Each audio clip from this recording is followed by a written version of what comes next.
పూరా లోకల్. చంద్రబాబు అండతో ఉద్యోగులు, దళితులు, మహిళలపై ఎమ్మెల్యేలు చేస్తున్న దాడులు, దాష్టికాలు చెప్పనలవి కాకుండా ఉన్నాయి.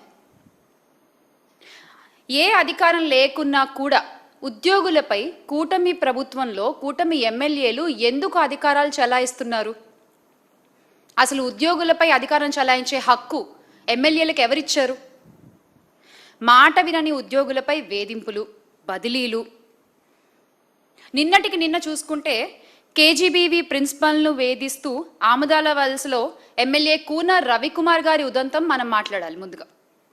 అంటే కూటమి ప్రభుత్వం వచ్చిన నాటి నుండి రాష్ట్రంలో ఇందాక నేను చెప్పినట్టు దళితులు, ఉద్యోగులు, అందులో మహిళా ఉద్యోగుల పట్ల ముఖ్యంగా ఈ ఎమ్మెల్యేలు చేస్తున్న ఒత్తిడి, ఈ ఎమ్మెల్యేలు చేస్తున్న దారుణాలు, బెదిరింపులు, దాష్టికాలు ఒక్కొక్కటి పెరిగిపోతూనే ఉన్నాయి.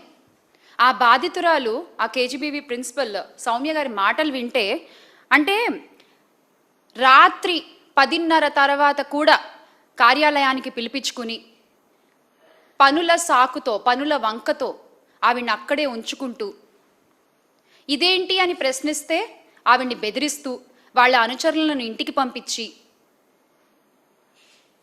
ఏం చేద్దామని అర్ధరాత్రులు వీడియో కాల్స్ చేస్తూ, అంటే ఒక మహిళా ఉద్యోగిని అర్ధరాత్రులు మీ కార్యాలయాల్లో అలా తిప్పుకోవచ్చా? అలా ఉంచుకోవచ్చా? ఏమన్నా అంటే పనులు చేయించుకుంటామంటూ సాకులు చెప్తారా? వీడియో కాల్స్ అర్ధరాత్రి చేస్తారా?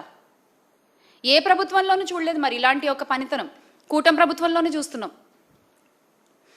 అంటే ఎమ్మెల్యే కూన రవికుమార్ గారు ఒక్కరే కాదు, రాష్ట్రంలో చంద్రబాబు కూటమి సర్కారు వచ్చిన నాటి నుండి పొలిటికల్ గవర్నెన్స్, రెడ్ బుక్ రాజ్యాంగం అమల్లో భాగంగా ఎమ్మెల్యేలు కూటమి రాబందుల మాదిరిగా స్వైర విహారాలు చేస్తున్న ఒక్కొక్కటి మనం ఈరోజు మాట్లాడుకుంటూ వద్దాం.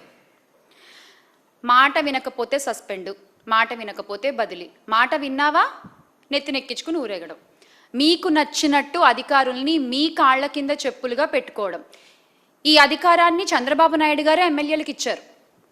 ప్రభుత్వ ఉద్యోగుల్ని ఎమ్మెల్యేల కాళ్ల కింద చెప్పులుగా పెట్టేసిన ఘనత గౌరవ ముఖ్యమంత్రి వర్యులు శ్రీ నారా చంద్రబాబు నాయుడు గారికే దక్కుతుంది ఈరోజు.